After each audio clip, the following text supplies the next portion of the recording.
روتی اور ٹوٹتی تھی، اس میں خامیاں تھی اور اسے اس کے باوجود خود سے محبت تھی۔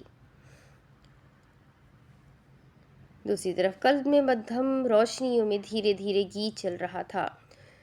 کلب میں انگریزی جیز میوزک کے چلنے کی آواز سنائی دے رہی تھی۔ ایک لڑکی سر جھکائے بار ٹیبل پر جوس کا گلاس پکڑے ہوئے بیٹھی تھی۔ اس نے گرفت میں وہ گلاس لیا، وہ دل شکستہ تھی۔ اس نے ایک ٹھنڈی آہ بھری۔ 7 بار چہرے پر حاجرہ جرسی کی سفید افشاء سے چمکتی مغربی لانگ میکسی میں ملبوس تھی۔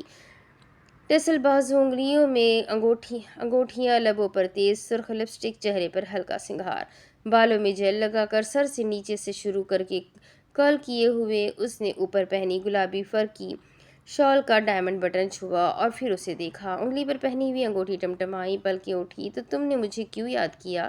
وہ اسے کالج سے جانتی تھی۔ کیا تمہیں مجھے یاد کرتے ذرا سی بھی ہچکچاہٹ نہیں ہوئی؟ حاجرہ نے طنز کرتے ہوئے اس سے پوچھا تھا۔ وہ اس چہرے کو دیکھتے وہ دن یاد کر رہی تھی۔ تمہارا باپ ایک اسمگلر ہے، وہ انسان فروش ہے، منشیات فروش ہے۔ وہ لڑکیوں کا جھنڈ بنائے اسے بلی کر رہی تھی۔ اس کا تعلق اشراف کے طبقے سے تھا۔ حاجرہ خوف زدہ سینے سے بیگ لگائے الٹے قدم چل رہی تھی، آنکھوں میں آنسو اتر رہے تھے۔ تمہیں ہمارے ساتھ بیٹھنا ہے، ہمارا گروپ جوائن کرنا ہے؟ حال میں اس نے سامنے میز پر مڑا ہوا کاغذ پڑا دیکھا، گردن سے انگلیاں لگائے اس کی نگاہ جھکی۔ تمہیں کیوں لگتا ہے میں تمہارا کیس لوں گی؟ وہ لڑکی کرب سے سر جھکائے بولی۔ پلیز حاجرہ۔ حاجرہ نے اسے انگلی دکھاتے ترمیم کی۔ بیرسٹر حاجرہ، لبوں پر مسکان پر انداز شفاف ترین تھا۔ Don't even try to be informal with me. اس نے اسے انگلی دکھاتے تنبیہ کی تھی۔ نہیں تو مجھے 1 منٹ نہیں لگے گا تمہیں تمہاری اوقات یاد دلاتے۔ اس لڑکی نے گلاس اٹھا کر ضبط سے جوس کا گھونٹ لیا۔ اس کا اس لڑکی کا کیس لینے کا کوئی ارادہ نہیں تھا، وہ بس اسے اپنے حصے کا ذلیل کرنے آئی تھی۔ حاجرہ نے اس کی جانب گردن لڑکائی۔ بائی دی وے، کیا تم نے اپنے باپ کا وہ ٹیپ دیکھا ہے؟ اس لڑکی کو ہوتا لگا وہ کھانس پڑی، اس کی آنکھیں سرخ ہو گئی۔ حاجرہ نے طنزاً مسکراتے گردن پھیر کر دیکھا، موتیوں سے چمکتے دانت دکھائی دیے۔ ویسے تمہارے باپ کو اس بڑھاپے میں اپنی جوانی رنگین کرنے کی کیا پڑی تھی؟ سچ اے فینٹیسک کیس، وہ مصنوعی انداز میں ہنسی۔ اس نے کان میں پہنے پتھر کے ٹاپس کو چھوا اور انگلی پیچھے اسٹاپر پر لے گئی۔ اور اس سب کے لیے اسے تمہاری چچی ہی ملی تھی؟ اتنا پیسہ ہونے کا کیا فائدہ اگر وہ فاحشہ ہائر نہیں کر سکتا تھا؟ لہجے میں تلخ واضح ہوئی۔ اسے یاد آ رہا تھا وہ کیسے اسے ذلیل کیا کرتی تھی۔ آنکھیں سرد تھی، لبوں پر زرد آلودہ مسکراہٹ۔ تمہاری فیملی تو مجھ سے بھی زیادہ راٹن ہے۔ اس لڑکی نے پشیمانی سے سر اٹھایا اور سرخ آنکھوں سے اسے دیکھا۔ حاجرہ بس کر دو، مجھے معاف کر دو پلیز، میرا کیس لے لو۔ حاجرہ نے وہ مڑا ہوا نوٹس اٹھا کر بار ٹیبل پر دھیرے دھیرے کھٹکھٹایا۔ ٹھک ٹھک کی آواز گونجی۔ تم غلط ہو، تمہارے جیتنے کے چانسز کم ہے۔ تم نے اپنے معشوق کے ساتھ کیے معاہدے کی خلاف ورزی کی ہے۔ اسے ایک دم یاد آیا، میں تمہیں بچا لوں گی، میں تمہیں نہیں چھوڑوں گی۔ اسے لگا کسی نے اندر سے جھنجھوڑ دیا تھا۔ اسے نفی میں سر ہلا کر خیال جھٹکا، پھر اسے دیکھا اور کہنے لگی، جب اس کے لیے سب چھوڑ دیا تھا اور اس نے تمہارا ساتھ دیا تھا، تمہیں کبھی پریشان نہیں کیا، تو پھر اس سے اپنی ٹرمز خراب کرنے کا فائدہ؟ تم چاہتے ہو تم میرے ذریعے میرے باپ سے انتقام لو تاکہ وہ اپنا کوئی دفاع نہ کر سکے۔ تمہیں اس بزدلی کا مظاہرہ کرنا ہے۔ وہ سانس نہیں لے سکی، اس کی آنکھیں کھلی۔ اس لڑکی نے اسے دیکھا۔ تم تو انصاف کے لیے لڑ رہے تھے نا؟ ہاں۔ اسے اپنے الفاظ یاد آنے لگے، اس کے کان سرخ ہو رہے تھے۔ غلطی تو اس سے بھی ہوئی تھی اور بہت بڑی ہوئی تھی۔ حاجرہ تم ٹھیک ہو؟ اس نے اس کا شانہ ہلایا۔ وہ خود کو کمپوز کرنے لگی، اس کا ہاتھ ہوا میں اٹھا۔ ہاں میرا۔ اس نے ناسمجھی سے اسے دیکھا، گال سرخ ہو رہے تھے۔ اس نے ایک گہری سانس لے کر اسے دیکھا۔ تم مجھ سے صلح کر لو ورنہ کورٹ کے آرڈرز سے بینک تمہیں کنگلا کر دے گی۔ تم اس کے خلاف کچھ نہیں کر سکتی کیونکہ اس کے پاس وہ ٹیپ ہے۔ میرا خیال ہے تمہیں اپنے باپ کے لیے اپنا رشتہ خراب نہیں کرنا چاہیے۔ مجھے پتا ہے میرا باپ بہت برا انسان ہے، بہت برا، پر کم از کم اس نے مجھے اس سب میں استعمال تو نہیں کیا۔ اس نے انگلیاں چٹک کر میز سے لگائی، انگوٹھیوں کی چک سی آواز آئی۔ وہ ضمیر کی آواز سے خود کو بچاتے دائیں بائیں نگاہیں پھیر رہی تھی۔ تم صلح کر لو۔ اس کی آواز لرزنے لگی، کیونکہ تم سے تمہارے اسٹنس لے لیے جائیں گے، پھر چیک بھی باؤنس ہوا ہے۔ تمہاری وجہ سے بیچارے امپلائی بھی متاثر ہوئے ہیں اور تمہاری مالی حالت اتنی خراب ہے کہ اس وقت تم سیٹلمنٹ بھی نہیں کر سکتی۔ واپس چلی جاؤ، اس کے پاس ہیز اے گاڈ مین، اور یہ سب اس نے تمہیں واپس لانے کے لیے کیا ہے۔ حاجہ نے بارٹینڈر کو اپنی جانب آتے دیکھا۔ وہ مسکرا پڑی۔ وہ اس کے سامنے ملک شیک کا گلاس رکھنے لگا تو اس کا ہاتھ ہلا۔ کیئرفل، اس نے اسے انگلی دکھائی تھی۔ بمشکل اس نے اپنا توازن برقرار رکھا۔ معذرت میڈم، کوئی بات نہیں۔ حاجہ نے اپنی شال چھوتے اس پر ہاتھ پھیرا۔ اس نے میرا کو دیکھتے طنزیہ انداز میں کہا، میری ڈریس اور یہ شال بہت مہنگی ہے، اٹلی سے خریدی تھی میں نے۔ سنانے کا وہ کوئی موقع نہیں چھوڑتی تھی۔ ہاجرہ، میں اپنے بابا کا کیا کروں؟ وہ جیسے بھی ہے میرے بابا ہے، شاز وہ میرا باپ ہے۔ یہ سنتے اس کی آنکھیں سرخ ہوئی۔ اس نے انگلی سے کن پٹی چھوئی۔ میرا کسک کر کہہ پڑی، میں ان دونوں کو نہیں چھوڑ سکتی۔ آنکھ سے آنسو ٹوٹنے لگے۔ اس نے تنبیہ کیا ہوا ہے، وہ میرے باپ کو بدنام کرے گا اور ان کی کمپنی اوورٹیک کرے گا۔ اس نے ان کے شیئرز گرانے کا پورا منصوبہ بنا لیا ہے، یہاں تک وہ بورڈ آف ڈائریکٹرز سے بھی ملا ہے۔ میں تو یہ تصور بھی نہیں کر سکتی ہاجرہ۔ اس کی آواز بھیگ رہی تھی۔ صرف اس خیال سے میری جان نکل رہی ہے۔ آنسوؤں کی بوندیں ٹپ ٹپ ٹپ میز پر گری۔ ہاجرہ کا اب دل کچھ پگھلا۔ اس نے اسے دیکھا۔ میں کیسے اس کے ساتھ رہوں گی؟ میں کیسے اس کا چہرہ دیکھوں گی؟ ہماری شادی ہونے والی تھی۔ ہاجرہ کی آنکھیں ڈبڈبانے لگی۔ اس نے سانس کھینچ کر خود کو کمپوز رکھا۔ اس نے لب دبا کر کھولے۔ ہم نے کتنی پلاننگ کی تھی، ہم ساتھ تھے۔ جب میں تم سے دوسری بار شادی کروں گی تو بہت ساری تصویریں کھنچواؤں گی۔ وہ جزیرے کے گھنے جنگل میں اس کے ساتھ چل رہی تھی۔ میں ہماری شادی پر انڈو ویسٹرن ڈریس پہنوں گی۔ دل چاہ رہا تھا پھوٹ پھوٹ کر رونا شروع کر دیتی۔ فاصلے پر بار چیئر پر ایک پراسرار آدمی اسے بغور دیکھ رہا تھا۔ اب میں کیا کروں؟ میں کدھر جاؤں؟ کیا وہ میرے لیے یہ سب چھوڑ نہیں سکتا؟ الماس آنکھ سے آنسو ٹوٹ کر گرا۔ مجھے پتا تھا وہ میرے والد کا رائیول ہے اور اسے بھی یہ پتا تھا میں اپنے دل کا کیا کروں۔ میں بھی بس خود اس کے لبوں سے نکلا، لیکن میرا کو تو صرف اپنی پڑی تھی۔ پلیز تم کچھ ایسا کرو نا ہاجرہ، سب ٹھیک ہو جائے۔ وہ انتقام لینے کا خیال چھوڑ دے۔ میں کیا کروں؟ اس نے بے بسی سے خود سے کہا تھا۔ وہ اب کیسے اسے بتاتی اس کی زندگی میں کیا چل رہا تھا؟ کچھ دیر وہاں بیٹھے وہ دونوں روتی رہی۔ پھر آنسو صاف کرتے حاجہ نے گھڑی پر وقت دیکھا۔ کافی وقت ہو گیا ہے۔ وہ پراسرار آدمی اٹھ کر باہر جانے لگا۔ میرا نے آنسو پوچھے۔ حاجہ نے چہرے سے آنسو پور سے چھو کر چھڑکایا۔ میری کوشش ہوگی ہم سیٹلمنٹ کر لیں اور ہمیں عدالت کے چکر نہ ہی لگانے پڑے۔ اس نے لیگل نوٹس اٹھایا۔ میرا اپنا بیگ پکڑ کر اٹھی۔ حاجہ نے میز پر سے اپنا پنجرے نما بیگ اٹھایا۔ آؤ میں تمہیں ڈراپ کر دوں، میرا نے اس سے کہا تھا۔ حاجہ نے اس بات میں سر ہلایا۔ ٹھیک ہے۔ وہ اب پوری توجہ اس لیگل نوٹس کو دیکھنے لگی۔ پڑھتے پڑھتے وہ رکی۔ مدعی کے وکیل کے دستخط اور نام کی جانب آ کر رکی۔ اس نے پتلیاں سکیڑ لی۔ شاز احمد۔ آنکھیں پوری طرح کھل گئی۔ اسے غصہ آ رہا تھا، اسے بے تحاشا غصہ آ رہا تھا۔ تو یہ کیس یہ اپنی انا کی تسکین کے لیے لڑ رہا ہے۔ اس نے غصہ ضبط کرنے کی کوشش کی مگر بے سود رہی۔ تمہیں میں بتاتی ہوں شاز صفدر کہ تمہارے مخالف ہے کون، وہ چبا چبا کر کہنے لگی۔ تم اس لڑائی کو اگلے لیول تک لے کر گئے ہو، اب دیکھو میں اسے کہاں پہنچاتی ہوں۔ وہ تیزی سے میرا کے ساتھ آگے بڑھی۔ تم نے ذاتی ہو کر پروفیشنل کام کیا، اب میں تمہیں ذاتیات اور پروفیشنل زندگی کو ضم کرنے کی سزا بتاتی ہوں۔ ہیل کی ٹک ٹک کی آواز گونجی۔ ہم پہلے کیا تھے؟ محبوب، وکیل، موکل، business partners, cold case solver, subjects, experiment, میاں بیوی اور رومیو جولیٹ، اور اب پلینٹیف کونسل اور ڈیفنس کونسل۔ مزہ آئے گا۔ وہ سانس لینے کے لیے رکی۔ میں کسی صورت یہ کیس نہیں ہاروں گی، میں کسی صورت سیٹلمنٹ نہیں کروں گی۔ اب تو کورٹ میں کیس لڑنے کا مزہ آئے گا۔ میں میرا کا پراپر شیئر اسے دلاؤں گی۔ ایڈوکیٹ شاز کو بھی پتہ چلے اس کے مقابلے میں ہے کون۔ میں یہ کیس جیتوں گی اور اسے اس کی غلطی کا احساس دلاؤں گی۔ اس نے لب دبا کر کھولے۔ ون کانکیور ہو کانکیور ہمسیلف۔ وہ گاڑی میں آ کر فرنٹ سیٹ پر بیٹھی۔ میرا نے گاڑی سٹارٹ کی مگر وہ سٹارٹ نہیں ہوئی۔ ارے! حاجہ نے اسے دیکھا۔ کیا ہوا؟ اس نے اگنیشن میں پھر سے چابی گھمائی مگر ناکام رہی۔ یہ ہوا کیا ہے؟ اور حاجہ نے تھکان سے سیٹ سے ٹیک لگا لی۔ اس نے اب نوٹس کو دیکھا اور کہے بنا رہ نہیں سکی۔ ڈرافٹنگ تو اچھی کی ہے، ٹو دا پوائنٹ بات، لیگل لینگویج بھی ٹھیک ہے، کوئی فضول بات نہیں کھینچی۔ اس نے ناک سکیڑی۔ شوہر کس کا ہے؟